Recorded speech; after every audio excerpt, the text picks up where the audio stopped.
Okay, hey everyone, I'm Lisa Natoli, and I'm so excited to bring to you a dear friend of mine, Stephanie Mancini. And Stephanie has been writing to me for, I don't know, a couple of years now, and she found me through my website.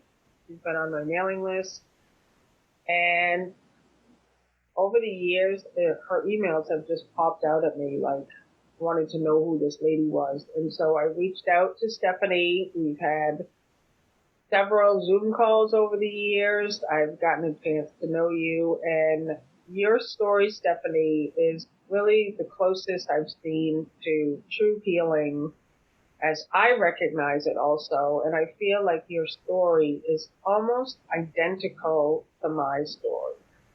I'm getting chills. So I wanted to bring Stephanie on and just get her story. I don't know what I'm going to do with it yet, but I really felt like I wanted to just have this conversation with you, Stephanie. And I'm just going to, I decided to do is I printed out a bunch of your emails. I have so many emails from you, and they're so good. And what I want to encourage you to do, Stephanie, is I want you to go back and find all the emails you ever sent to me and put them in a book. Your voice is so clear and your story is so inspirational. And so what I'm going to do is I found this one, the 2-page story, and it's an email you sent to me. So what I feel like in way of introduction for everyone here is I'm just going to read the story. And P.S. I love how you're always in a bathing suit. Stephanie is on the east coast of Florida, shining like a star. So I'm just going to read this. I don't know when the date of this was, but I'm just going to read it. So it says, "Hi Lisa, it's me again. A reflection of your own love and light. I know I write to you on and off, but I feel my release from my own sickness story may shed some life and light to the ones you referenced below are still saying I must be doing something wrong. Gosh, that was me forever. Imagine being in your 30s and not having a period in almost a decade and have full-on osteoporosis. I did the try and heal the body thing and would get so frustrated when programs would boost how all the women got their periods back or reversed XYZ except me. I tried everything. And let me tell you, some shaman chanting on herbs did not do the trick. Trying was the issue. I was miserable, afraid, alone, weak, and the whole time saying something is missing. Where did I go? The real me. And then I found myself in the trap of healing my mind, too. And that's something I know you referenced that because that's my story. I tried healing the body, and then I thought, oh, I guess I'm doing something wrong, so I'm going to try to heal the mind now. And so you said, I then found myself in the trap of healing my mind, too. It all became a big lifestyle of depleting all my money into a big victimhood story. Then it clicked. Or maybe I clicked it, but the light clicked on. Everything I had pushed away in my life was what I really needed. My own joy, passion, trust, creativity, and confidence. I've been getting chills up and down the whole time. Yeah. No more walking on eggshells around food. So one of the things I don't think you mentioned, oh yeah, you did. I'll get that. No more walking on eggshells around food. No more playing small to make others feel better about themselves. No more joining in the quote-unquote norm talk when deep down inside I really did love life and I already had the connection to God I spent years trying to find. Had I only known it wasn't something outside of me and that my own experience of it as unique to me as everyone else. One day, I literally rolled up my yoga mat about 2 years ago, walked out, and never tried to heal the physical again. I started just living from a space of a 20-year-old girl in love with life, and with awe, intrigue, and awareness of the most natural essence of life. I stopped caring if anyone understood me, accepted me, or even if I ever got my period back or reversed my diagnosis. I just be. Kind of like the song, but instead of still trying, I just be. Sort of like Nike, just it without do. And you know what? After not having a period for a decade, after being told I already went through menopause in my late 20s, I started to have to buy tampons again as a 36-year-old. Woohoo! Best day ever! It was. At 26 years old, I'd weighed 72 pounds, dying in a foreign country, and I know that was in Spain. Mm-hmm. And today, I do not even carry that story with me. 10 years later, I love that little lost girl, and I let her come back to life with no shame, no regrets, and no label. I am all in the inner circle, in the circle of light. For the first time this month, in 10 years, my bone scan showed I didn't have further degeneration. I didn't say it was healed by medical standards. Nope. It still labels me as something in human form. I love that. But I see the handprints and energy marks of the one really doing the work all around. I used to write, quote unquote, my story all the time. Now I don't. I just love. I asked God one day if I needed to consult with any doctor, and you know the answer I got? Just Dr. Dre, as in the rapper. Ha! Did I say that right? Yeah, Dr. Dre. Yep. It was right behind me when I asked that question, too. Best doctor ever. So then you say, I love it. I love you. I wake up excited to be part of this love mob, even if I still have to pee 6 times a night and I don't remember what a real night's sleep is. Mm-hmm. I'm not about looking good on paper. I'm about being fully raw and authentic on the inside. That's what feels like healing to me. Feeling content and enjoy with owning who I be me. So I crafted this as a summary of what it means to heal, and I thank you every day, Lisa, for your light. Love to you. Love Stephanie. And yeah. I love that. I do. So welcome, Stephanie Mancini. And now I would really just love for everyone to hear from you. Yeah, thank you. It brought chills listening to that again. And I remember writing it, and everything that you read there, it's the voice, and like this is the face of showing up in a world who is telling you aren't enough, or you second guessing guidance that you're receiving. I think that's really huge. If I started the beginning or the core, it's this feeling of not being good enough and just denying who you really are to make other people happy. And as I said in there, dimming your light to let other people feel like they're shining. And I was always fascinating with healing as well since I was a little kid. Since I was at least 4. I don't know if I've actually ever really shared this, but my mom suffered from severe depression. And so this was in the 80s, and she was in and out of doctor's offices. And then when I was in 2nd grade, was in the hospital over it. And I was always extremely curious about this whole process of like not living vibrant, and the whole system of system management, or I just was curious, and I never saw anything wrong with her.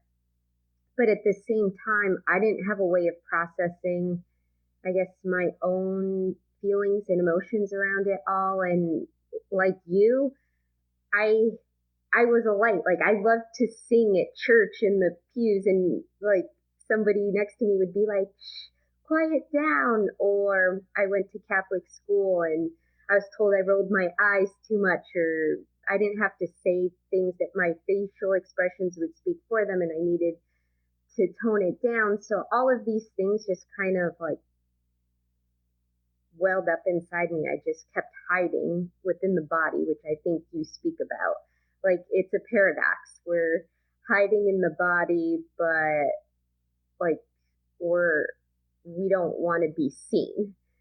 And it all just culminated when I really stopped listening to my intuition and going against guidance and feeling like I'm getting different cues to go a different way in my life, but everybody else is going this way. And this feeling of being kind of an outsider. And it really just came to the point where I ran myself like on empty. And I had gone overseas to on a government stipend to teach English overseas, and that's when my body just said enough was enough. And that's the way I get my communication and my guidance. It's always through body, and I wasn't listening for years prior, and then it said enough is enough. And I wound up in the hospital at 72 pounds and with liver and kidney failure. And I was basically like on my last breaths. And I willed myself back. I had no family there. I was in there for 7 or 8 days by myself the week before my 27th birthday. And I just remember, for me, it was like, I kept hearing, at the time it was like 2008, like Rihanna's Please Don't Stop the Music. And for me, music and dance has been like a lifeline, a life force. It's the way I communicate with the divine, with God. It's a creative expression outlet. And I just kept hearing that song over and over again, like, please don't stop the music. And that, like, you're here for something bigger. And it was like that connection, that life force that just like really lifted me. And it was always there, though. It was just buried under everything that you teach, like your grievances, your judgments, your comparisons. It's there. It's always there. And yeah, there's no going back after that. So you were 26 at that point, Mm-hmm. and yeah, you basically said exactly what my experience has been with it, is that in the world in healing, we talk about healing the body, then we talk about healing the mind. Mm-hmm. True healing is to really identify with the thing that's not sick, Mm-hmm. to really recognize the light that has been buried under our grievances, our judgments, our fear. So my story is identical to yours. You know, it's like I suddenly got flu-like symptoms in 2012 that basically just never went away. Mm-hmm. And diagnosed with an incurable autoimmune condition. And then I had never been sick either. Like I had always just felt like I was totally healthy and vibrant. And I had little tolerance for people who were sick. So it's been a tremendous gift.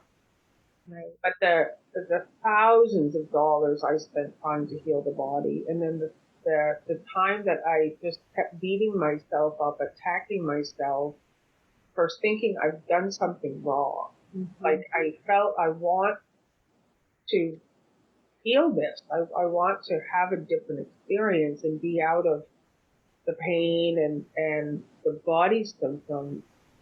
And what I didn't know at the time, what I know now, is those were attack thoughts, like all the beating myself up and hating the body.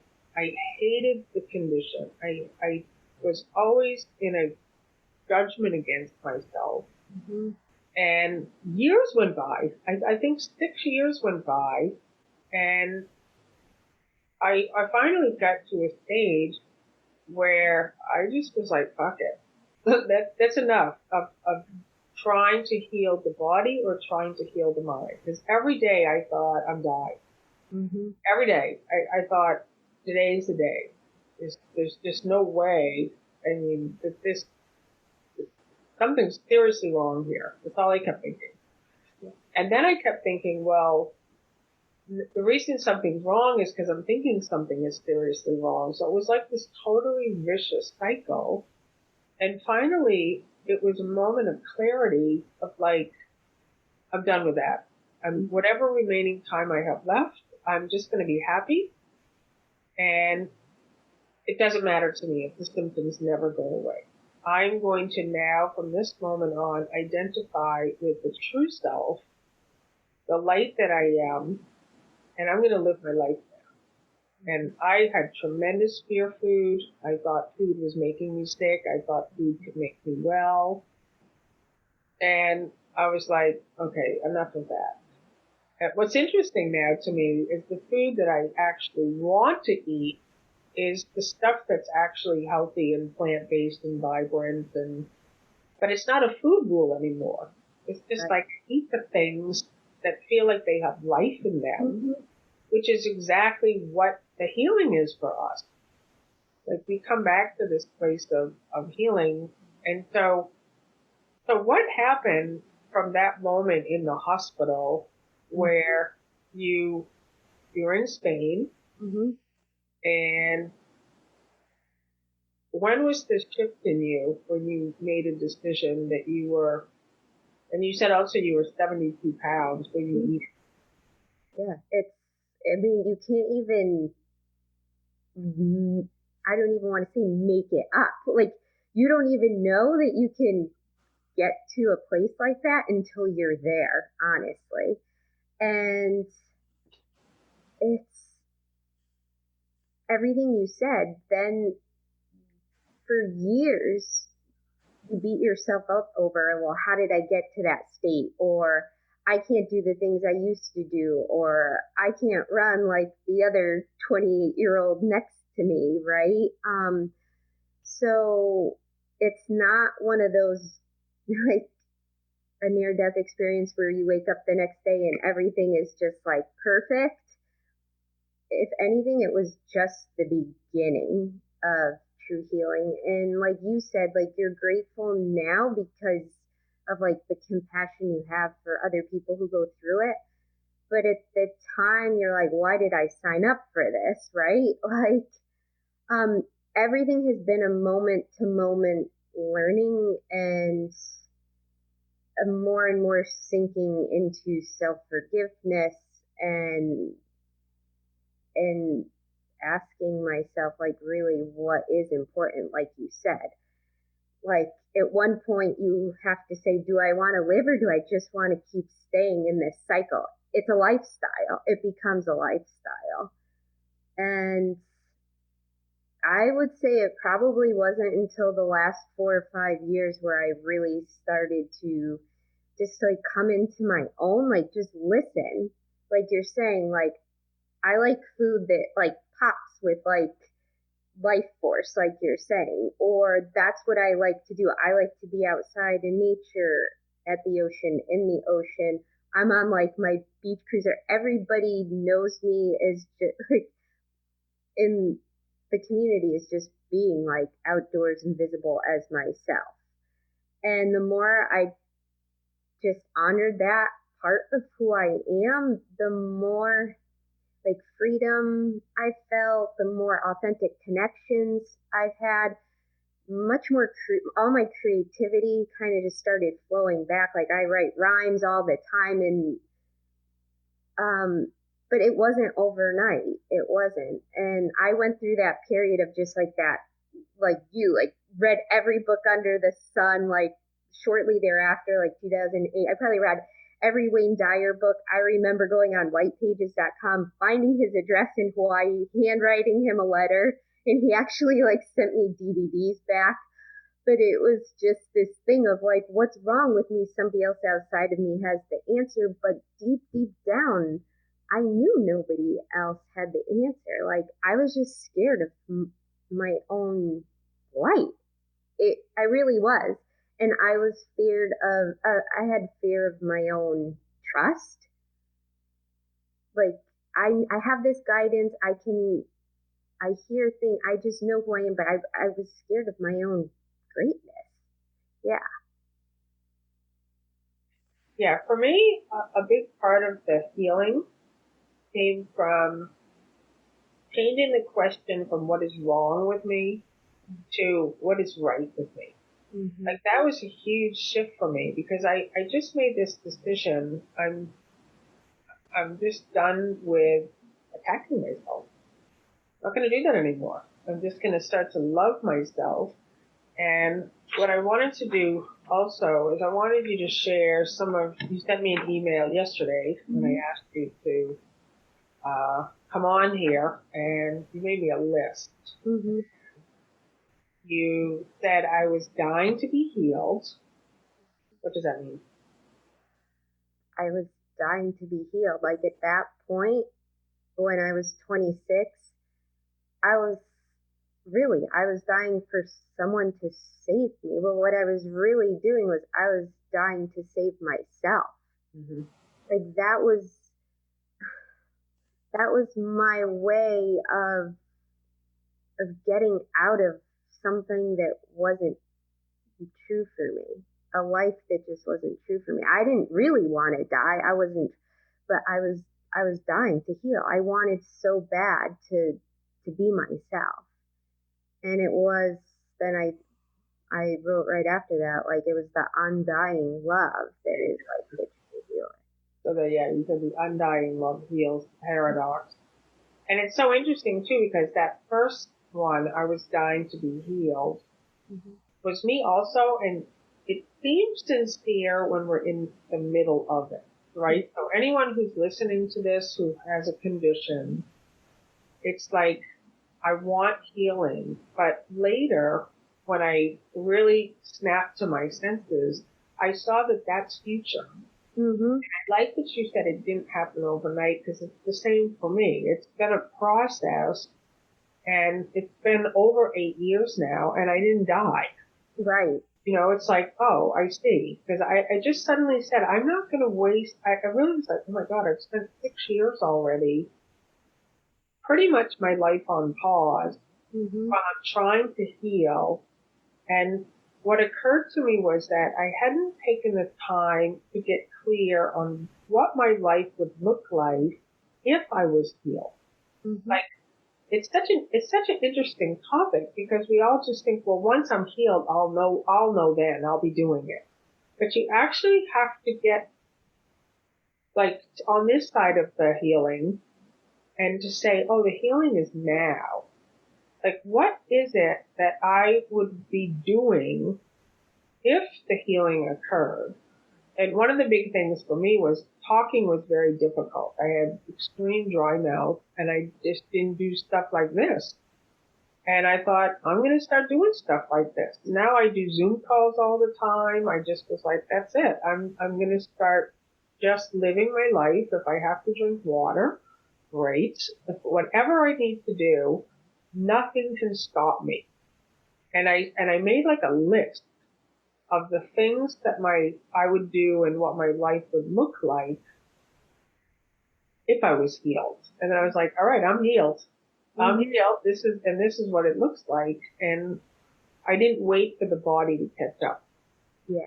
So that's where the collapse of time, and even the scientists are talking about this, like collapsing the wave and Mm-hmm. collapsing time and space. Like we think that there's a time element involved. And right now for example, the autoimmune, uh, Mm-hmm. world, it all has to do with if you eat this way, or you drink celery juice, later you'll feel better. And you may have guidance to eat that way, but it has to be, you really have to see the trick of that and the guilt that people feel when they don't eat perfectly and just to say, no, that's, that's, that's not the life I want to live anymore. And then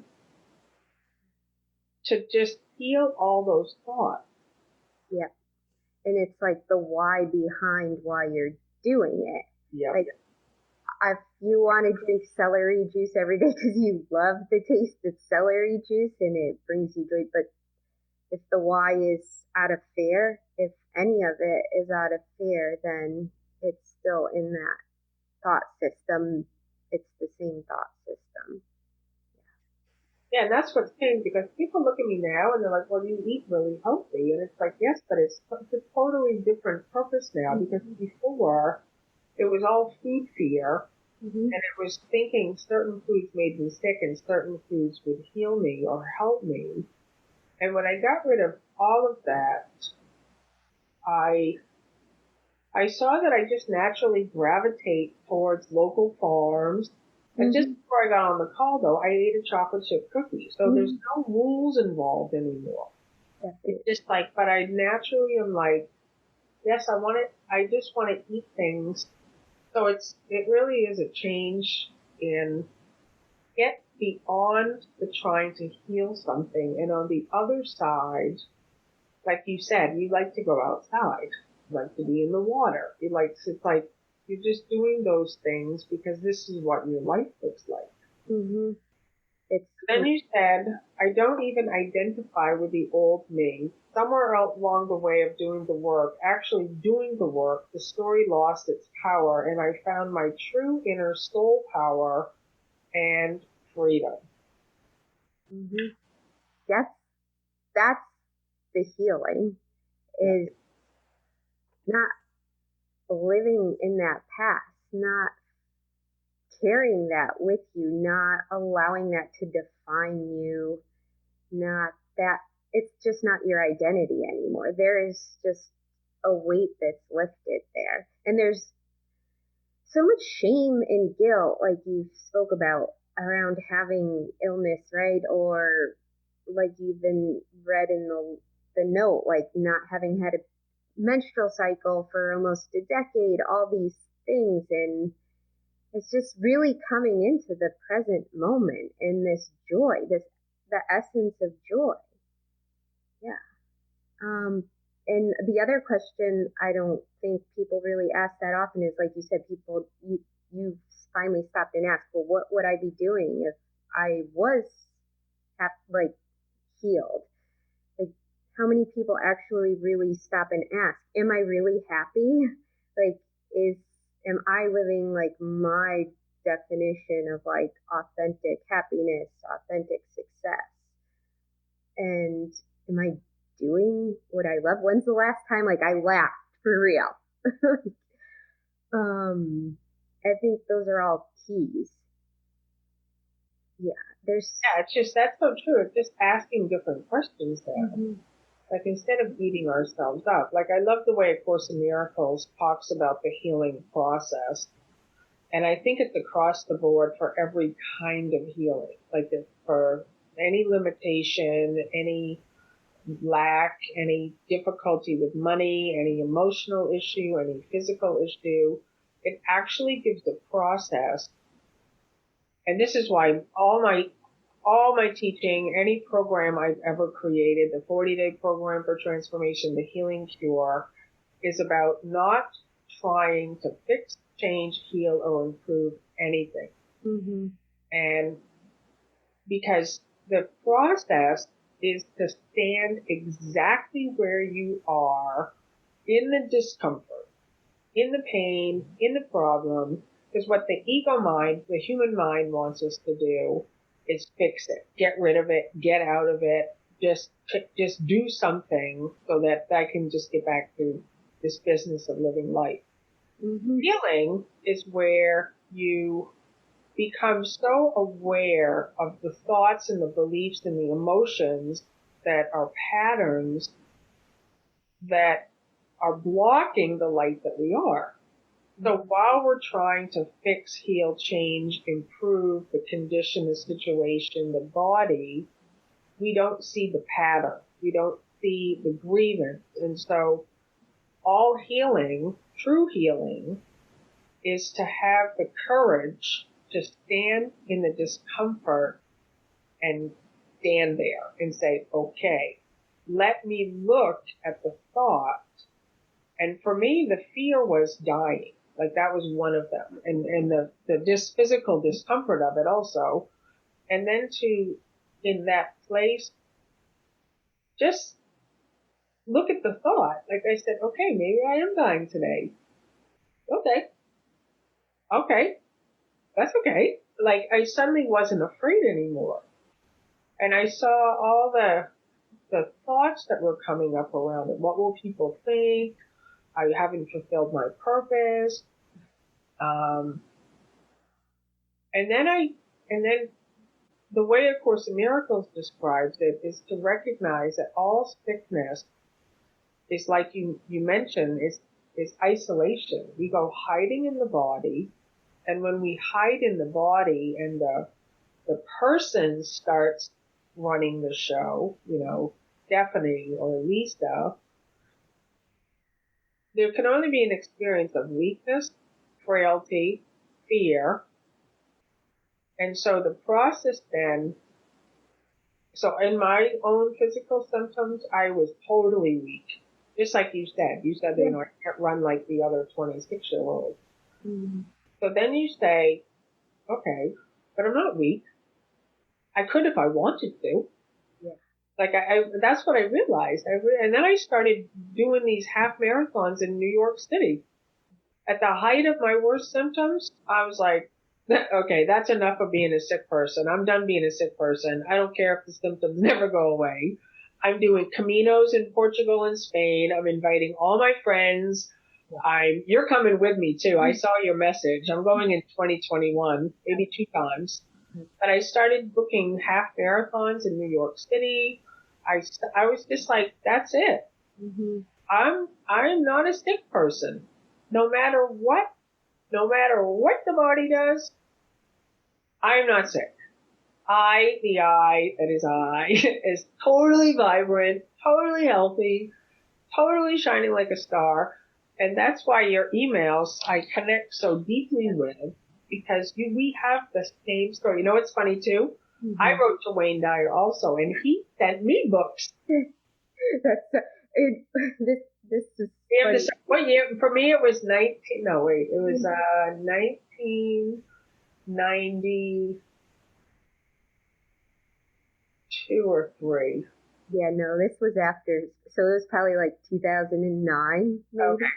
Yeah, years before he passed. But yeah, what you said, it's about sitting in the discomfort. Yeah. And that's really it. And that is actually the biggest gift we could give ourselves, is to finally say, okay, whatever it is, you may not have an illness, but if there's something that you have a lot of discomfort around, equally someone maybe in your family who has an illness that you're trying to heal them or fix them, whatever it may be, to finally sit with the discomfort, because that is like a universal practice for everything, whether you said financial, et cetera, because there's definitely that same mindset that with finances and health, like, seem to go hand in hand. But any of it, like sitting in the discomfort of and really listening to why you're trying to avoid it, because I know we didn't really speak to it here that much, but also this whole outlet of people using exercise to avoid as well. It becomes a distraction. And then, as you said, the why behind it, like just how you eat food now because it has life force, whatever, like moving your body because it feels good as opposed to avoiding and numbing is 2 different things, guilt, shame. So that was also a part of my journey as well. Yeah, I love it. And, for me, you just mentioned something that reminded me. It's like, I had been living so much in a feeling of fear. Mm-hmm. Like it was always there every day. And it was the thought that was every day there, something's not right. Mm-hmm. Something seriously wrong with me. What is wrong with me? And the doctors couldn't find it. Like they were like, okay, your tests are coming back okay, but yeah, we can see you've got all these issues here going on. And then I was like, okay, wow, it's the feeling I have to change. Like A Course in Miracles talks about a shift in perception. And so what for me, the start of the change in the shift that occurred, and I call it a location, like a location disconnected from our center. And whenever we're feeling anything other than joy and peace and appreciation, we've disconnected ourselves from our source. We've wandered off like the prodigal son, and we think we're alone. And that's the feeling of weakness, frailty. And so I just started making conscious, deliberate decision to really express appreciation, gratitude. Like I just had lifelong hatred for this body. It was never right. It was always heavier than I wanted. I was always on a diet. Um, and I finally was like, nope, I'm done with that. Done. I just started feeling like the total appreciation for this body exactly the way it is. The age it is, the size it is, the condition it's in. And that was the healing. And that's what Jesus said 2,000 years ago. He said, enough with 10 commandments. I give you 2. Love God and love yourself and your neighbor as yourself. And that was it. And that's exactly what you say here. Undying love heals. And so these energy fields of joy, love, enthusiasm, appreciation, literally, this is my experience, dissolve the fear, the grief, the weakness, and you really do take your power back. Yeah, everything dissolves. And why are we comparing ourselves to other people? The image doesn't show the real truth behind it. I don't even want to say story, but you can look, we're comparing ourselves to people and things that we don't know their feeling state underneath that. Mm-hmm. And when you really feel like aligned, like you're saying, in joy and in gratitude, there's, that's it. Like, there's nothing more. That's ultimately where what everybody is really seeking. And you can't get that outside of yourself. And I didn't mention this either, but I think we're similar in that we don't have maybe I don't have like a traditional meditation style. Again, like for me, it's music and being in nature, and it's this decision, like this conscious choice to connect, and it's a constant communication. Everything I'm doing, like including in this moment, is like a communion, a dance with my source. So. I love that you just said that because I don't have a meditation practice either. I mean, I wake up in the morning, get a coffee, and get back in bed and just sit reading and journaling for an hour or more if I feel like it. But if people love to meditate, totally go for it, but for me, I was like, doesn't do anything for me. I started to feel like I'm trying to achieve something. Like I'm sitting here and more and more, the way it's unfolded for me and I'm grateful is little kids don't meditate. Mm-hmm. Like little kids are just joyful. They're playing, they're having fun until people tell them not to. And so to me, the whole journey is a journey of going back to that childhood, that childlike state of curiosity, wonder. Like I call my meditation room the kitchen, and my meditation is me cooking and making all these raw desserts I love to make. I'm constantly making mistakes too. Like I made this coconut ice cream the other day that was a disaster, and it was made out of cashew. I just do whatever I feel like in there. And whatever I put in the blender costs a lot of money, all this really expensive stuff. It was horrible. And I was like, and Bill's like, it's not that good. I was like, it's terrible. And we laughed. Like, we were like, yeah, nope. And then last night I made another one. I was like, all right, back to the drawing board. Mm-hmm. And it's just like, this is my life. Like, it's just fun. Like, it's just playful. I don't know. And for me, just like you, Stephanie, it was a decision to just start being myself, to express the way I want to express. My emails have changed. I just do whatever I want when I feel like it, like this conversation with you. Mm-hmm. Like, it doesn't fit into a box. Like, I kept thinking, well, should I have Stephanie on TGF TV? I don't have a podcast right now. I'm not sure when to bring her on.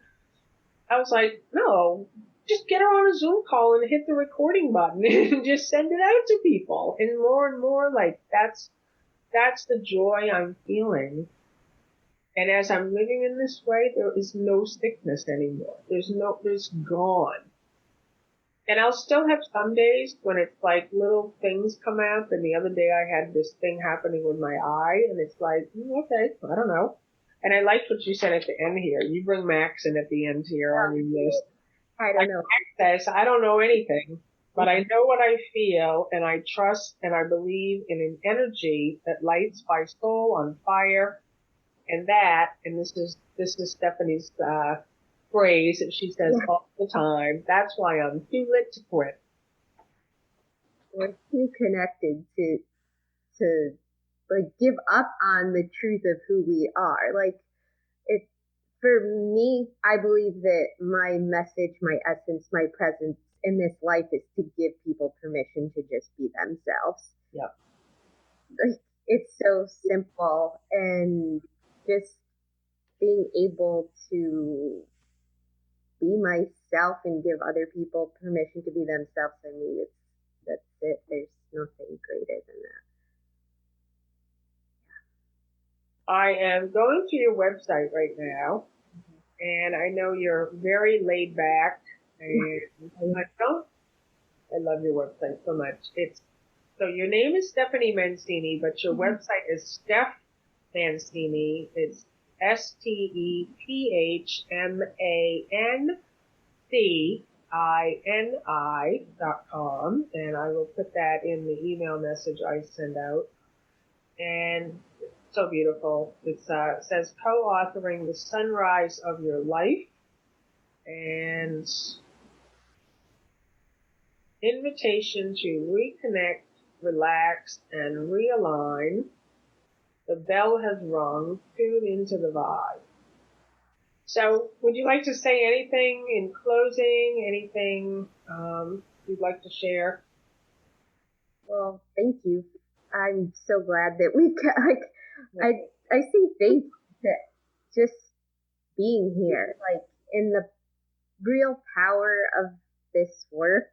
Like, it's, there aren't words, you know, honestly, it's a feeling state. And when you get to that place, it speaks for itself. And I just thank you for giving me this opportunity, like I said, to be a face and a voice of the work that you are doing out in the world, which I've also put in that email from yesterday. Like, if you only have X amount of time in a day, a week, a month, a decade, and you were to ask me, like, what's one teacher's work that, would go across the board, it's Lisa's. And I just, I thank you. There's no that if I had only X, Y, Z amount of time in a day, week, decade, and someone were to ask me whose teachings I should follow, I would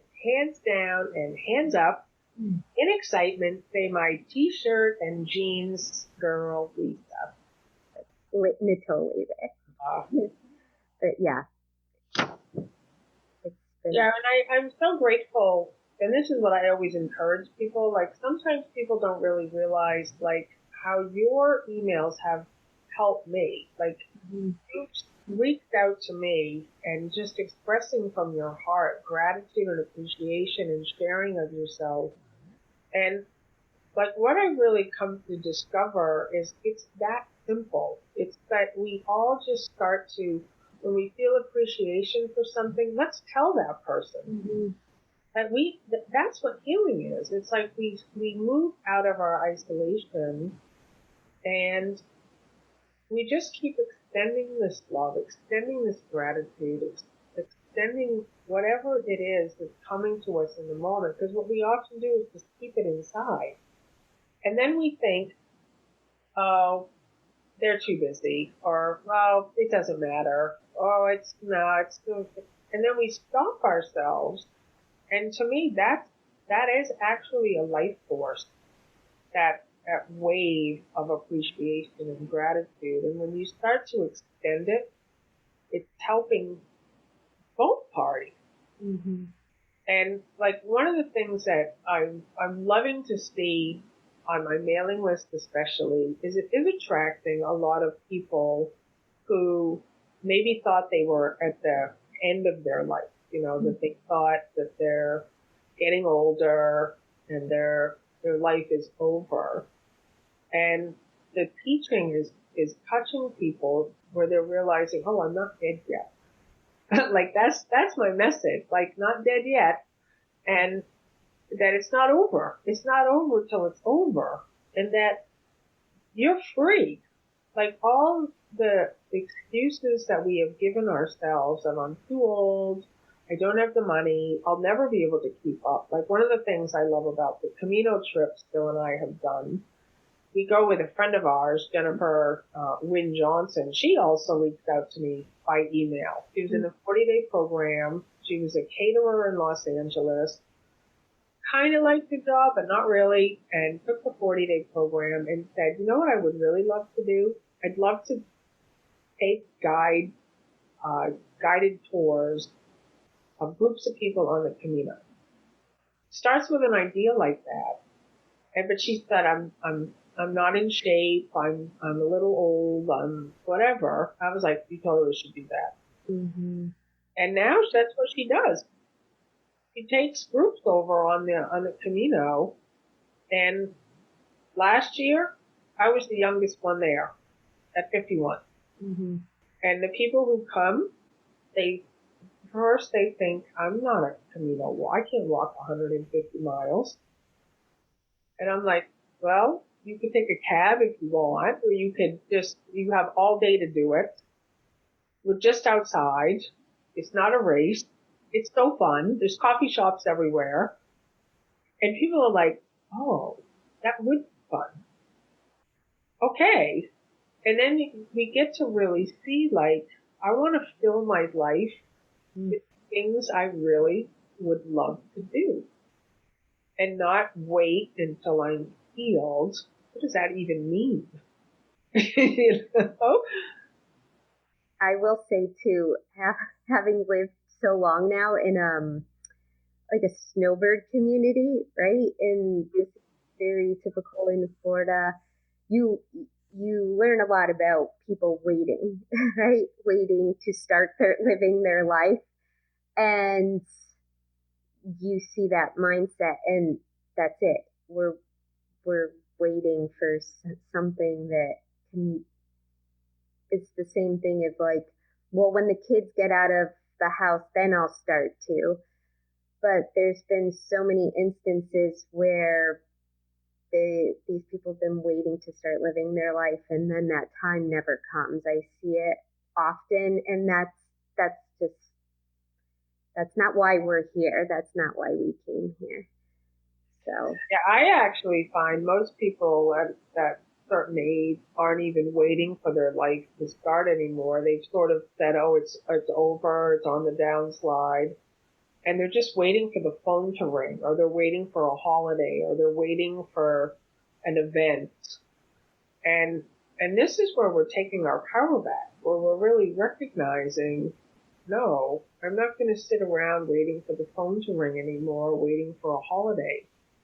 Like I'm going to go do something that stretches me, and and that's what I feel like I'm all about right now. Is I want to really create events that people can go, not sit and listen to me teach, because that, I don't even care about that anymore, but to do things like this half marathon I'm doing. I'm going to walk it. I'm not a runner. I don't like running. But there's a Shape half marathon in Central Park for women. It's called Women Run the World on April 19th. And I don't know if anybody's going to show up. I'm going to show up. And I just say, hey, I'm going to be in New York. Who's coming? Or hey, I'm going to go walk in the Camino. You want to come? Hey, I'm going to be here. You coming? And more just very like informal, like let's not sit around and wait for our life to start. Yeah, it is. Let today be the invitation. Let this conversation be an invitation to start living.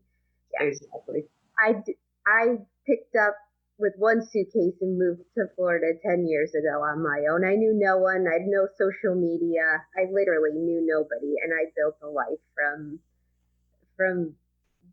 being me, from living, from the experience of, and yeah. But so let today be an invitation to just start and trust, and you're never alone, even if you think. Well, I might see you next week. Yes, I'm going to be there. I think we're actually going to be close to each other too, so we'll see. The clouds have just lifted, literally. The wind is starting to die down. The sun is shining. So. Yeah, that's so good. You're bringing that bikini that you spoke about. Oh yeah, I'm not going to wear a bikini, but I'll put a bathing suit on. Well, I want to thank everyone for watching and for listening, and I thank you, Stephanie, with all my heart for really just making this decision to not walk on eggshells anymore, to not conform, to not feel like you have to fit into the crowd anymore, and for really tapping into your creativity and your curiosity and your wonder and sharing yourself with us.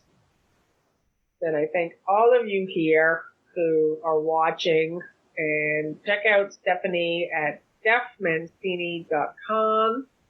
I love you all. Thank you. Thank you.